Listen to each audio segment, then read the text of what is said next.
Welcome to Sunshine Cathedral's Queer God Squad. It's Friday, September 27th, 2024. I am Reverend Dr. Darrell Watkins, the Senior Minister here at Sunshine Cathedral. I am Reverend Dr. Robert Griffin, the Executive Minister. Faith and religion can be complicated for the LGBTQ community.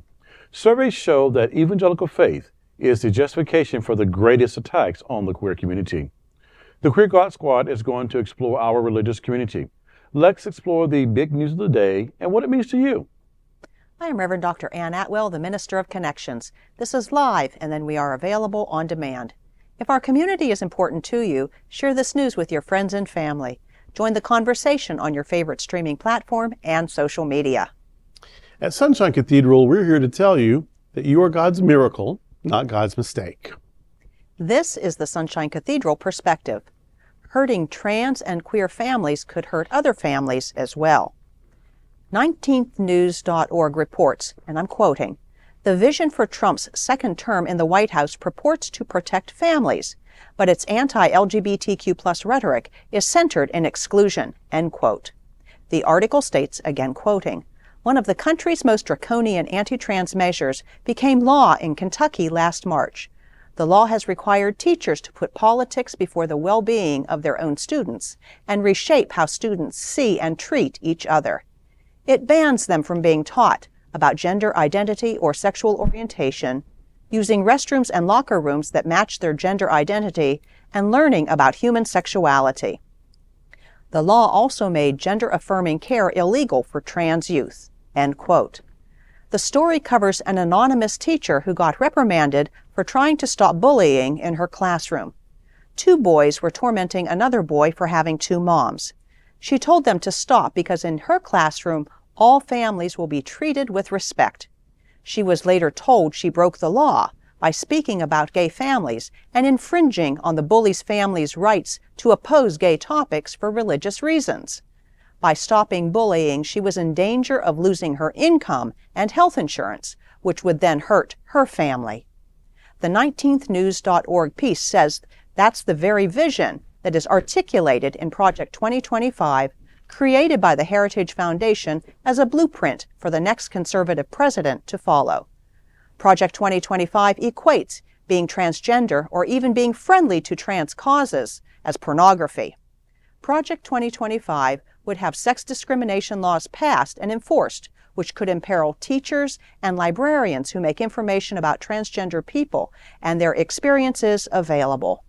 The Queer God Squad doesn't endorse political parties or candidates, but we unambiguously denounce Project 2025. Amen. You know, anytime a group is targeted, it hurts far more than those who are targeted. And in this instance, it hurts the teachers, the families, the librarians, so many people. It hurts their livelihood. And there's a lot of people, I'm afraid, who think that, well, this isn't hurting me because I don't know somebody who's transgender, I don't know somebody who is gay. But that's not true. That's not true at all. There are people who identify as trans, non-binary, gay, lesbian that you don't even know about, that you don't realize. So when you say these kinds of things, you are hurting people whether you know it or not. Yeah.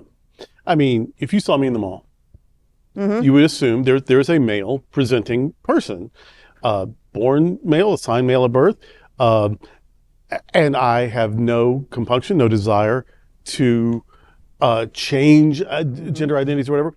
And yet, yes, if you said I was male, I'd be like, yeah, fair enough. If you called me a man, that has always made me cringe. What I think about men, what I see of men, is not how I identify. It's not even the thing I aspire to. And so, I mean, I was almost 30, still calling myself a boy, because that was male-ish, but it wasn't man-ish. You know what I mean? But then I learned that there's such a thing as non-binary. And that could mean that I had a beard and long hair and long nails and, that I wore a tie. It could just be all kinds of stuff. Or it could just mean that I tell you I'm non-binary. And so, which is the case. I don't, there's nothing in my mental world or in my feelings or in what sounds true or authentic when I hear it. There's nothing about that that makes me man or woman. If you call me man or if you call me a woman, one would feel not quite true, the other would feel completely inauthentic. And so I'm not really either. I'm more male than female, obviously. I don't feel the need to make a big deal of being anything else. And yet, the binary doesn't fit me. Now, I can live my life without ever telling you that, or I can take this moment to tell you that. But other people, it's more pronounced. Yeah. And they need to be more out about it. They need to live in a certain way to feel whole. And you know what? Let them. Yeah. What's it to you? What's it to you? And so, yeah,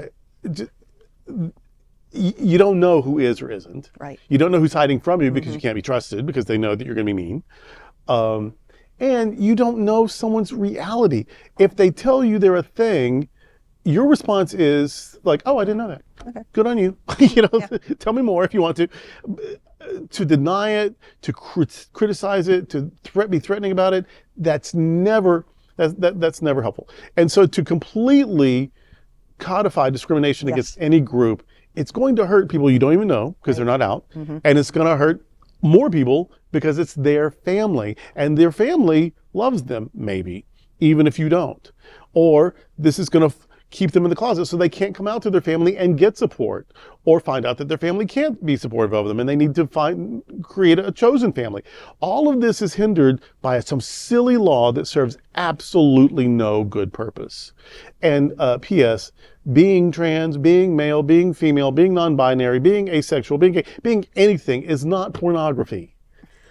That is ridiculous. And especially if you're talking about people who are still young and figuring it all out or whatever. It's just mean. It's cruel. It's a narrative that people like because it makes them feel superior and it makes them feel in charge. And we just all like kicking, something. We like throwing rocks at something. But these somethings are people. Yeah. And they have feelings and they have lives and they have inner lives that you don't know anything about. And so all of this hateful anti-LGBTQ preaching and legislation is only damaging, and it's hurting more people because we're all interconnected. There's no such thing as just hurting this group. Right. Because that group is part of this group, and it's going to spread. Yep. And I am so sorry to the people who have come up with this, because obviously you lived through a situation and no one was there for you.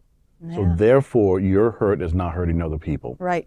And every time, the more I hear about Project 2025 and all the elements of what it looks to do under the next executive, it's a hate crime bill. Yeah, it is. I mean, it really needs to be looked at as a hate crime bill, and more. Not a bill against hate crime. Not a bill the bill against itself. the bill Right, itself. It's a hate right, crime. yeah. The project itself is a hate crime. You're right. And that needs to be looked at. This is a hate crime project because there's nothing in there that really, from my reading, looking, and going through, like there's nothing. This is just targeting people who you may have had a bad experience about. This is not anything about let's help people understand how we can all get along, if you will, just simplifying it Right, down. right. This is truly out to get people who they want to hurt, demonize, isolate, whatever. It's a hate crime. You are targeting people. Yeah. You are wanting to do harm to people. You want to deny people. You are in fact a hate crime, and action needs to be brought against you. Yes. So Project 2025, I hope someone look into you as a hate crime action. And if you vote for a certain candidate or for candidates up and down of the party of that candidate in this election, I don't even like parties. You know what? I'm not the spokesperson of any parties, but there's one party this time that if you vote for them, you're voting for Project 2025. And that's not a good thing. No. 2025. It's not good for anybody. Yep. Well, that's today with the Queer God Squad. I want to thank you for joining us. We're here daily at 3 p.m. to have some fun and to discuss what our LGBTQ plus community is talking about. Sunshine Cathedral is the world's largest progressive queer church. Progressive, queer, and God are words that naturally should go together. And we're all in this together. Remember that. You are God's miracle, not God's mistake. Until next time, we are the Queer God Squad. Goodbye.